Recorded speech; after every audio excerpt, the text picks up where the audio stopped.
একটি আমল আছে যে আমলের বিনিময়ে আল্লাহ তাআলা ব্ল্যাঙ্ক চেক দিবেন। ব্ল্যাঙ্ক চেক তো বুঝি আমরা, ফিগার আপনি বসায় নেবেন, স্বাক্ষর উনি করে দিয়েছেন, অ্যাকাউন্টে টাকার অভাব নাই, তুমি ফিগার বসায় নাও। একটা আমলের বিনিময়ে শুধু কোরআনে আল্লাহ তাআলা বলেছেন আখিরাতে বান্দাকে আল্লাহ ব্ল্যাঙ্ক চেক দিবে। একটি আমল, অনলি একটি আমল। বলবো সেটা? আল্লাহ বলেছেন ইন্নামা ইউওয়াফাস সাবিরুনা আজরাহুম বিগাইরি হিসাব। যারা সবর করতে পারবে, ধৈর্যশীল হবে, আশাহত হবে না, ভেঙে পড়বে না, মুষড়ে পড়বে না, শক্ত থাকবে, আল্লাহর প্রতি আস্থা রাখবে, ভরসা রাখবে, আত্মবিশ্বাস রাখবে এবং সবর করবে, আল্লাহ বলেছেন তাদের বিনিময়ে দেওয়া হবে হিসেব ছাড়া। হিসেব ছাড়া। এই জন্য ভাই, আপনি যদি ইসলামে আসেন, আপনি যদি ইসলামটাকে বোঝার চেষ্টা করেন, আপনি যদি ইসলামটাকে মানার চেষ্টা করেন, তখন আপনার ক্যারিয়ারটাকে আপনি দারুণভাবে এনজয় করবেন। আপনার প্রমোশন হলো না, ক্যারিয়ারে আপনার প্রমোশন হলো না, আপনি খুব সৎ অফিসার কিন্তু প্রমোশন হলো না।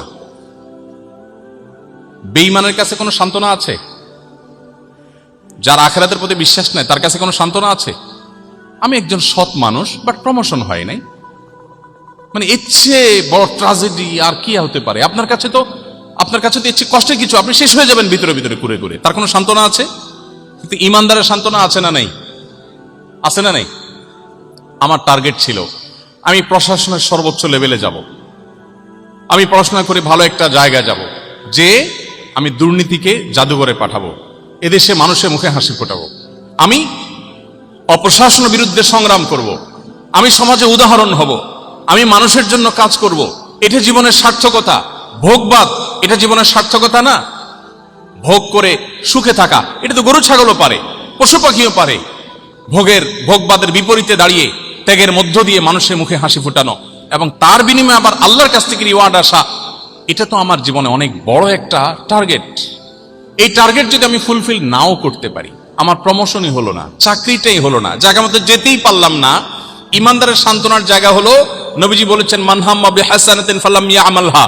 কেউ যদি কোনো ভালো কাজ করবার সংকল্প করে কিন্তু করতে না পারে, আল্লাহ তাআলা তাকে ওই কাজটা করার যেহেতু ইচ্ছার কোনো ত্রুটি ছিল না, কিন্তু সে পারে নাই, তার প্রমোশন হয় নাই, তার চাকরিটা হয় নাই, ব্যাটে বলে হয় নাই, তার স্বপ্ন ছিল, তার ইচ্ছা ছিল, ইচ্ছাতে কোনো খাদ ছিল না, সে সঠিক সিদ্ধান্ত গ্রহণ করেছে বাট হয়ে ওঠেনি।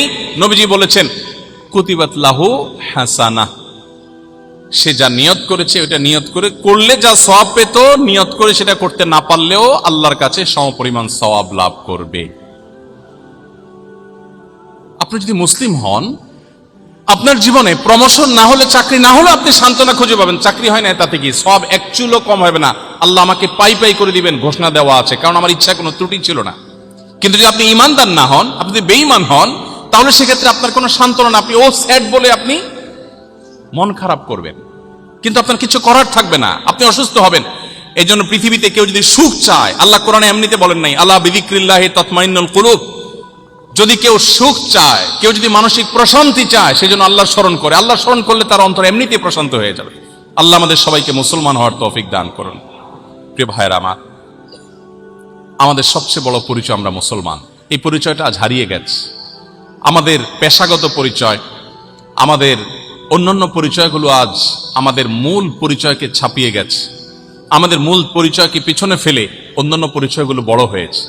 যদি কারোর এই আইডেন্টিটিটা সে ঠিক রাখতে পারে, কেউ যদি তার মুসলমানিত্বের পরিচয়টাকে সে অত্যন্ত গভীরভাবে নিজের ভেতরে ধারণ করতে পারে, তাহলে তার জীবনটা, পুরো জীবনটা একটা জান্নাতি জীবনে পরিণত হবে।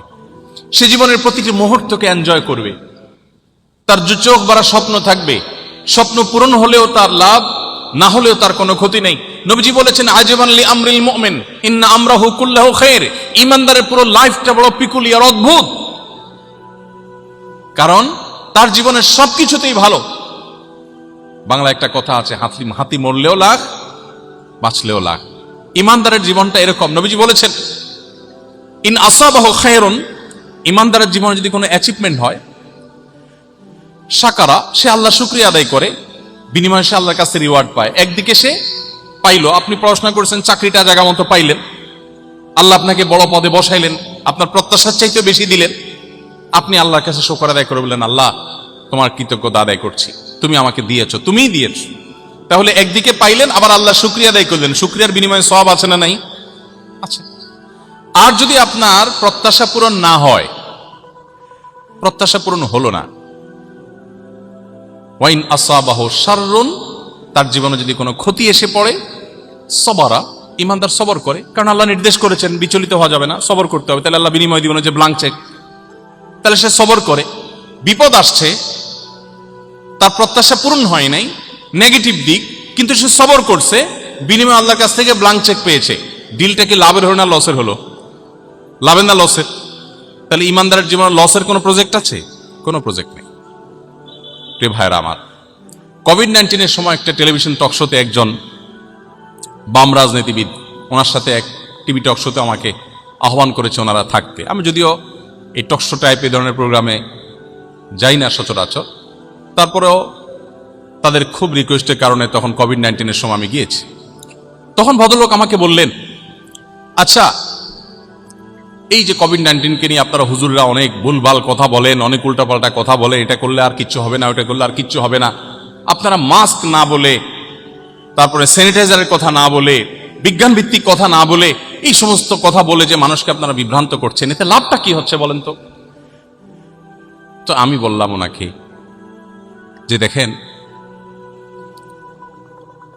একজন মানুষ তার জ্ঞান, গবেষণা এবং অভিজ্ঞতা দ্বারায় প্রমাণিত হয়েছে এটা তার জন্য লাভজনক, তখন সেটা গ্রহণ করতে ইসলাম নির্দেশ করে। কোনোটা ক্ষতিকর হলে সেটা থেকে বিরত থাকতে ইসলাম নির্দেশ করে। অতএব আমার মাস্ক এবং স্যানিটাইজেশন, এটা যদি আমার জন্য, স্বাস্থ্যের জন্য ভালো হয়, এটা প্রমাণিত, তাহলে এটা আমাকে ধারণ করতে হবে, ইসলাম সেটা বলে। কোন আলেম যদি এগুলো ফেলে দিতে বলে, দিয়ে তাওয়াক্কুল করতে বলে, এটা ইসলাম বলে না, এটা ইসলামের ওই আলেমের ব্যক্তিগত মত হতে পারে। তবে আলেম যে তাকে আল্লাহর উপর ভরসা দিচ্ছে, আল্লাহর ভরসার কথা বলছে, এটার লাভ হলো এর ফলে সে প্রচন্ড একটা মানসিক শক্তি পায়, যেটা আপনি একজন অবিশ্বাসী হলে পাবেন না।